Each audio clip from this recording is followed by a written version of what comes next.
आपने जो जो जो प्रश्न उठाया वो प्रश्न वाजिब है, बहुत सारे आपने उस उदाहरण भी दिया। बट विजय शंकर जी, हिंदुस्तान के अंदर तो चुनाव इन सब चीजों पे होता नहीं है। लास्ट मिनट पे वो इमोशनल कार्ड खेले जाते हैं, और उसी इमोशनल कार्ड पे चाहे वो भारतीय जनता पार्टी हो, चाहे कांग्रेस पार्टी हो, चाहे कोई भी नेता हो, करता उसी पे है। तो क्या आपको लगता है कि जिस तरीके से ये इमोशनल कार्ड खेला जा रहा है, अपनी कब्र की बात लोगों को याद दिलाई जा रही है, अब पूरी तरीके से 2024 की तैयारी शुरू हो गई है, उसमें बीच में विधानसभा के चुनाव भी आते जाते रहेंगे, या आपको लगता है कि वाकई में कहीं कुछ एक बेचैनी है सत्ता पक्ष के अंदर, जिसको न्यूट्रलाइज करने के लिए ऐसी भाषा, ऐसे जुमलों का इस्तेमाल किया जाना चाहिए? विजय शंकर जी।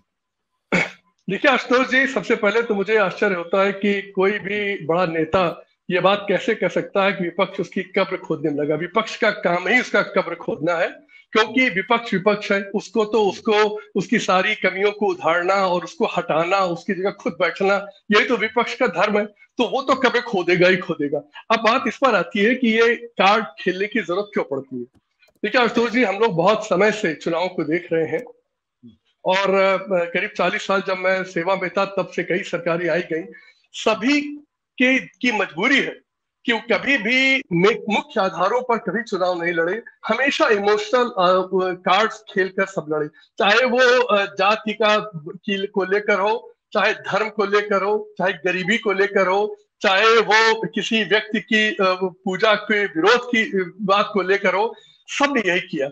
आपने देखा कि हमारी पब्लिक को बेवकूफ बनाकर चुनाव जीतने की हमारे यहाँ जो एक प्रथा है वो इतनी आम है कि आपको याद हो, आप तो खुद ही उसका आपको प्रैक्टिकल अनुभव है कि लोकपाल जैसा बिल लाकर इतना बड़ा झूठ पैदा किया गया कि लोकपाल आने से देश ही बदल जाएगा, और उस पर भी वोट ले लिया गया। और आप देखिए कि आज उस भ्रष्टाचार उसकी क्या हालत है। तो आशुतोष जी, मेरा ये मानना है कि हमारे देश की जो राजनीति है वो कभी भी सॉलिड आधारों पर, कार्यक्रमों के आधार पर, पॉलिसीज के आधार पर कभी नहीं रही।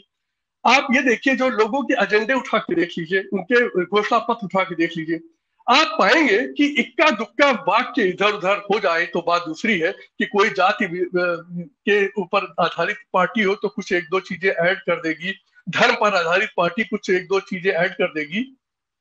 बाकी पार्टियों के पास कुछ भी नहीं कहने को, क्योंकि इनको पता है कि अगर हम किसी भी एजेंडे पर आए भी तो उसको हम इंप्लीमेंट करने की क्षमता नहीं रखते। क्योंकि देखिए आशुतोष जी, हम सब लोग जानते हैं कि किसी भी कार्य को करने के लिए बहुत क्षमता चाहिए। छोटा सा छोटा क्षेत्र भी बिना बहुत लंबे अनुभव और बिना उसकी हार्डवर्क और बिना अंडरस्टैंडिंग के नहीं हो पाता। तो एक इतना बड़ा देश, उसकी कुर्सियां, या प्रदेश उसकी कुर्सियां अज्ञान में बिना अनुभव के नहीं चलेगी। हमारे देश की फेलियर का सबसे बड़ा कारण है कि हम लोगों ने इसको भी ध्यान नहीं दिया।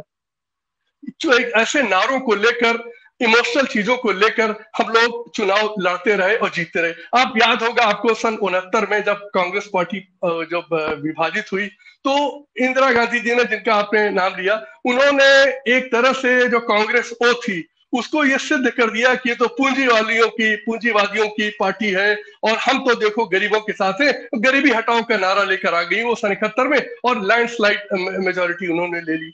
इसी तरह से आपने देखा कि लोकपाल बिल पर एक पार्टी आ गई, एक ने कहा कि अच्छे दिन आएंगे। अच्छे दिन का मतलब आज तक हम लोग को समझ में नहीं आया कि अच्छे दिन का क्या मतलब था। तो आशुतोष जी, हमारे देश की राजनीति हमेशा से पिछले 40-50 सालों में सिर्फ नारों पर, सिर्फ इस प्रकार के इमोशनल कार्ड्स पे चल रही है।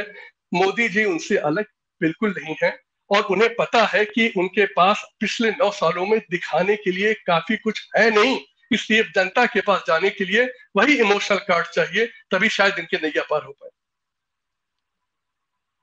सत्य हिंदी का ऐप डाउनलोड करें गूगल प्ले स्टोर पर।